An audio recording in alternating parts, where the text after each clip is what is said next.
I have a confession to make, and this dates back to something that I said last September when the New York Liberty won their first ever WNBA championship after beating the Minnesota Lynx. And I said to myself at that point, maybe I need to start paying attention. And not that I made this proclamation that, starting this past May when the WNBA season begins, that I'm going to follow game in, game out, watch a ton of the sport throughout the course of the summer, especially during this sports dead zone 2.0 that we're into, despite the fact that there is baseball day to day. But since the season has started, and with the quote-unquote second half beginning last night, I still haven't sunk my teeth into what has gone on in the W, which is a bad job on my part, which will explain the one main reason why I have not gravitated or even followed the WNBA over the last year. More on that in a second. And it's not what you think. I get it that some fans are going to look at this and say, well, JAYREELZ, who is watching the WNBA? Nobody's really following that sport. Nobody really cares. Well, contrary to popular belief, a lot of people have been watching, and a lot of people do care. And I don't want to hear from the basketball purists that watching the women's game, that's not real basketball. Sorry, basketball is basketball no matter where you play.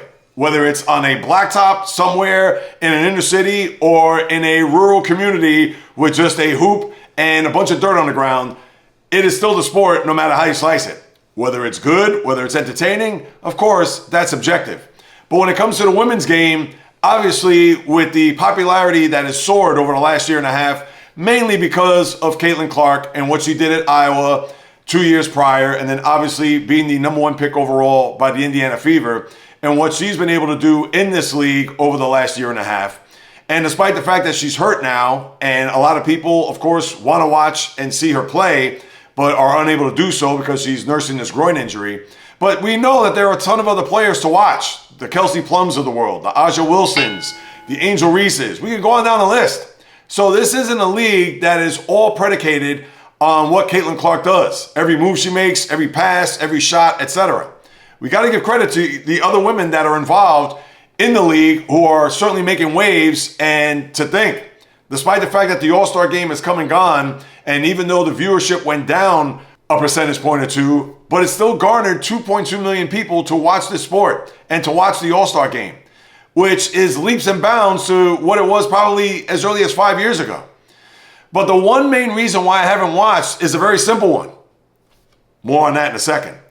And it's just not me picking on the WNBA or me just kind of stiff-arming them, to use a football term, because when I look at a couple of other sports that are worldwide as far as popularity, as far as even being bigger than some of the sports that we watch in this country, and I'm sure you're thinking, a sport bigger than the NFL? Yes, there is one. Soccer, for instance. As we all know, the World Cup is going to invade North America next year, and I understand that there are going to be droves of people that are going to watch these games, whether it be in Canada, here in the States, or even in Mexico for that matter. But you also got to understand this. To the big-time sports fan that have been born and raised in this country, hand raised high in the air right here, soccer is just not a sport that I've been able to gravitate to. It hasn't been a sport that I've actually followed on a year-in, year-out basis. And what is the reason why? MLS aside, and I get it that they do have their faction of fans that watch the sport, but I just haven't wrapped my arms around it because I haven't invested into a team, into time to watch. And I get it that just with anything else in life, it does take time, but there just hasn't been any interest. And I understand soccer worldwide is bigger than anything, because you could go somewhere on this planet and there may be a bunch of kids in a dirt field kicking a ball around, making believe that they're Lionel Messi or Cristiano Ronaldo, or just insert whatever soccer player you want. And for me, because I didn't grow up playing the sport, watching the sport, following the sport, etc., even with Pele being a part of the New York Cosmos back in the mid-'70s, which was me as a boy, impressionable at that time. But was it enough for me to follow and watch the sport? Absolutely not. And the same can be said for MMA. When the popularity has soared over the last decade plus, and think, boxing, as rich of a history that it's had over the course of a century and a half, and now, as it's pretty much on life support, MMA has zoomed past them as if they were standing still. And even with the brutality and the barbaric nature of the sport, which I understand for me could be a little cringy and I may have to turn away, not that I have a weak stomach, but it's something that I haven't really, just like I said with soccer, have embraced.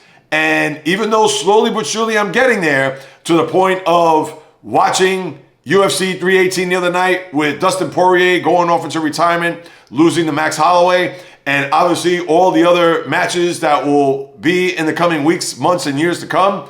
But at the same time, it's not as if I'm dialed in to the point where, oh, what's going to happen in UFC 319? Or, oh, wait a minute, isn't so-and-so and so-and-so fighting this upcoming Saturday? I still haven't gotten to that point. And why is that? Again, not being fully invested, which is the reason why I haven't followed the WNBA. And that is the one main reason.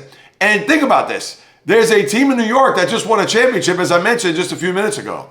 And on top of that, once the WNBA in its first year back in 1997, they actually made it to the finals against the Houston Comets. And then 2 years later, again made it to the finals against the Houston Comets. And then the following year, one more time, 3 of the first 4 years of its inception, they made it to a WNBA final. And who did they face? The Houston Comets. And lost all 3 times. Which is fine. We know the Houston Comets had an all-time team led by Cheryl Swoops. But you also have to understand that even back then, as good as the New York Liberty were, led by Teresa Witherspoon, I still didn't grasp the notion of watching women's basketball play. And it has nothing to do with watching a woman play basketball. Because it was in its infancy, it was a situation where I didn't really pay attention to it. And not because there were women, because that is far from the truth. I could watch women's tennis, as I've talked about on my podcast, ad infinitum. Just these last 2 tournaments, with Coco Gauff winning the French Open and even Iga Świątek winning Wimbledon. So it's not as if, oh, well, basketball is a men's sport, so I'm only going to watch the NBA. Again, I didn't fully invest. And here it is, 27, 28 years later, I'm still in that same predicament. And as I've always talked about on my podcast, about being transparent and also being accountable for what it is that I put forth when it comes to content, especially when it comes to sports, because that's what I know and love. And here it is. The first half of the season is come and gone, and I haven't really talked much about the WNBA. Does that mean starting today or even tomorrow that I'm going to go full bore with my orange and white pom-poms with the logo and going crazy for the sport? I can't say I will, but at the same time, I'm certainly not going to thumb my nose or ignore it like a lot of other people will. Because there are quite a few people that are wrapped up watching on a day-to-day basis of what's happening in the WNBA. And I commend those people for doing that. And maybe I need to get out to a Liberty game just to kind of get a better feel and better understanding of what it is that I'm missing. Because for someone like myself who loves sports, you would think that by now I would be on top of that bandwagon. Now, I shouldn't call it a bandwagon, but at the same time, you understand where I'm coming from. Or at least, I hope you think so. And I get it, there may be some that say, well, JAYREELZ, if you haven't hopped on board now, then just don't hop on board at all. Or on the flip side, there may be people that say, hey, it's never too late. Come on, come join us, and let's see how the rest of the season is going to ride out. Now, one thing I could say, am I going to watch second to second, minute to minute, game to game of what's happening from now to the end of the year? I can't say I will, but one thing I can rest assure you, it would be my responsibility to at least start paying attention a little bit more as we get closer to the end of the season, and then obviously the playoffs. And maybe, just maybe, I'll actually have a playoff preview of the WNBA come when? Early September? And I understand that's going to interrupt with the football season, so it's going to get lost out to sea with all that's going to take place once we get to the month of September. But for right now, in the middle or latter part of July, at least we have another sport that we can look at besides baseball. One that I'm going to have to start following. How closely is still yet to be determined. But I'm going to try, people. I promise you, I'm going to try.